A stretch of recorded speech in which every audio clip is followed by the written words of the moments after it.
Rockstar silencing critics, guitar brands suing YouTubers, and metalheads forced into black metal cosplay in the Caribbean. We've got all that and more in this week's edition of The Frickin' News.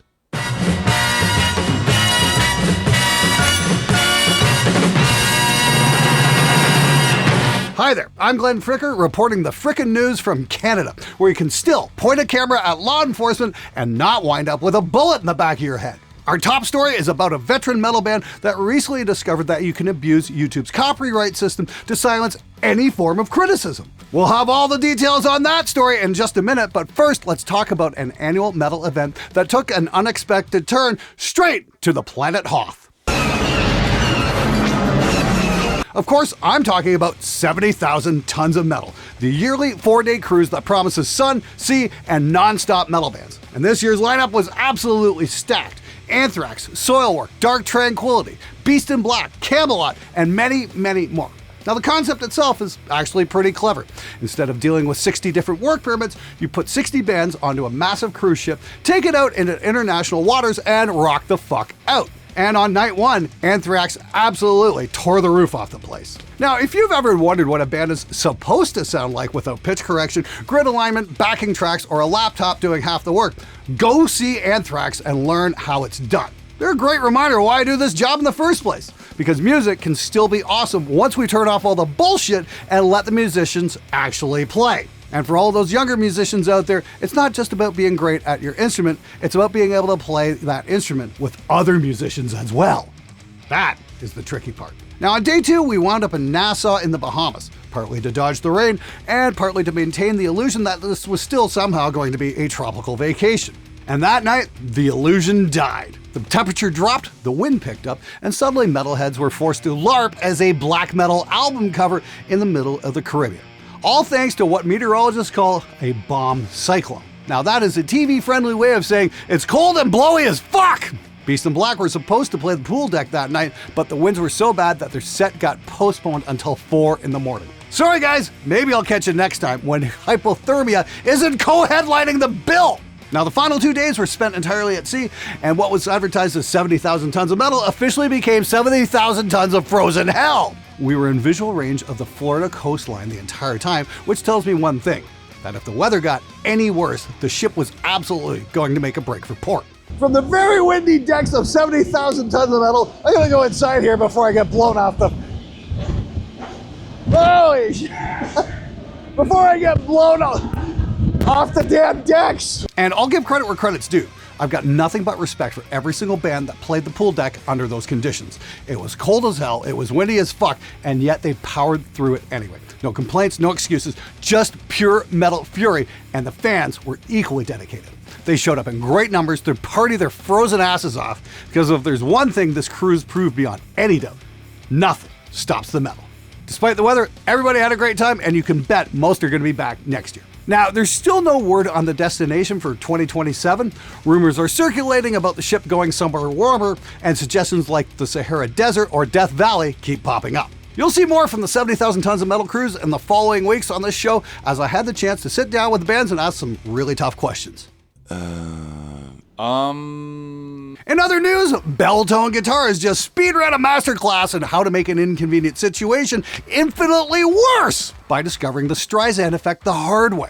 Instead of, waiting for a video, they sent a legal demand letter to Phil McKnight, fellow YouTuber, guitar nerd, and universally acknowledged righteous dude, threatening legal action if he didn't return a guitar quickly enough for their liking. Now, Phil responded the only reasonable way possible, by calmly publishing a lengthy, meticulous video breaking down the letter, and then letting the internet do what it does best. Now, here's where things get beyond the sun levels of stupid. The letter allegedly threatened damages, legal consequences, and a whole pile of tough guy lawyer nonsense, yet the lawyer who signed it didn't even include an office address or contact info.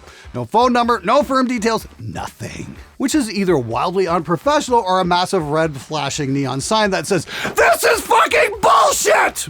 Either way, it's not exactly the legal equivalent of confidence. So congratulations, Belltone! Rather than quietly getting a guitar back a little later than you'd hoped for, you've now got over 380,000 people watching a video about how you tried to strong-arm one of the most respected guys in guitar YouTube. And counting. Congratulations, you played yourself. Turns out that threatening lawsuits against people you personally reached out to help you is not, in fact, a big-brained marketing strategy. Who'd have thunk it? Now I'm going to drop a link to Phil's video in the description below so you can watch it yourself. Because if there's one thing we've learned here, it's that patience is free, but impatience can cost you your reputation.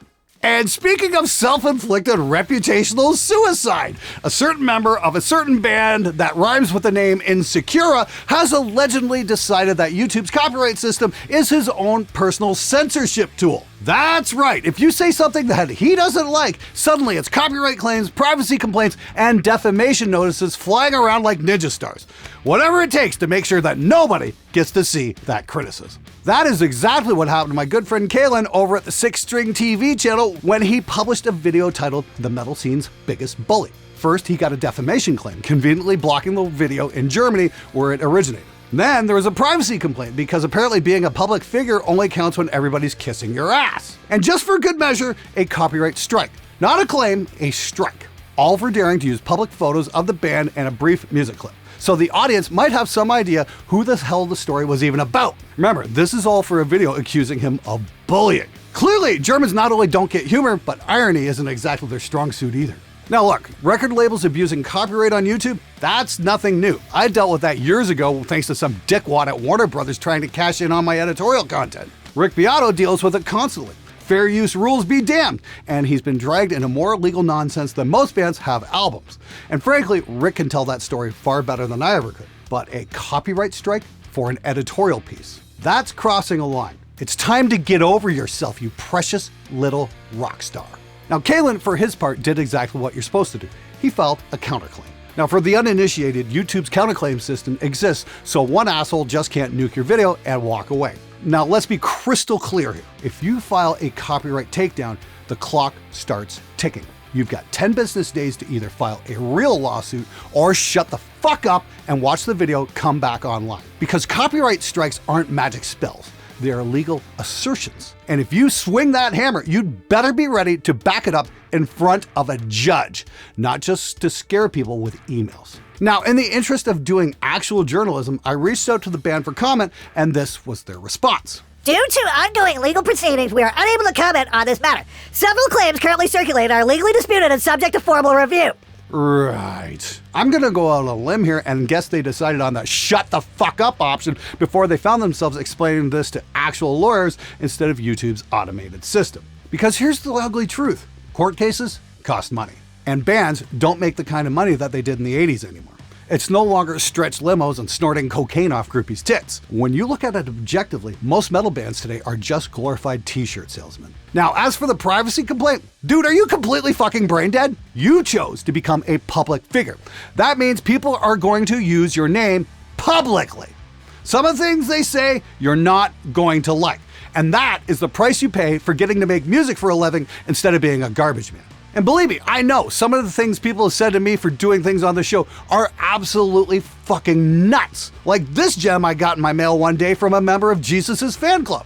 At the end of the day, you're a liar, a miscreant, and a horrible human being. My dream is to be next to you on your deathbed so you can finally accept Christ as your savior. Yes, that's right. I could care less about your lies regarding pickups and speakers. I want to be next to you as you die so I can watch you accept Christ as your savior. Roll the left elbow.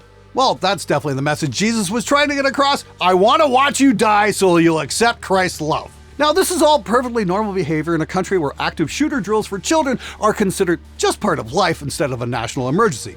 Let that sink in. Moving on, here's my point to the person in Insecura. Grow a thicker skin. You are not going to censor your way out of this. Grow a pair and move on with your life. People are going to say what they will, and trying to stop it will not only cost you money, it'll cost you your career. And as for Caitlin's video, I'll post the link up as soon as it's back online because everybody needs to see it. Because free expression should be for everybody, not just guys in bands who can't handle being told no. I'm Glenn Fricker, that's the frickin' news, and I'm frickin' out of here! Now if you want more, check out this video showing you my picks for the top 10 free plugins for metal this year.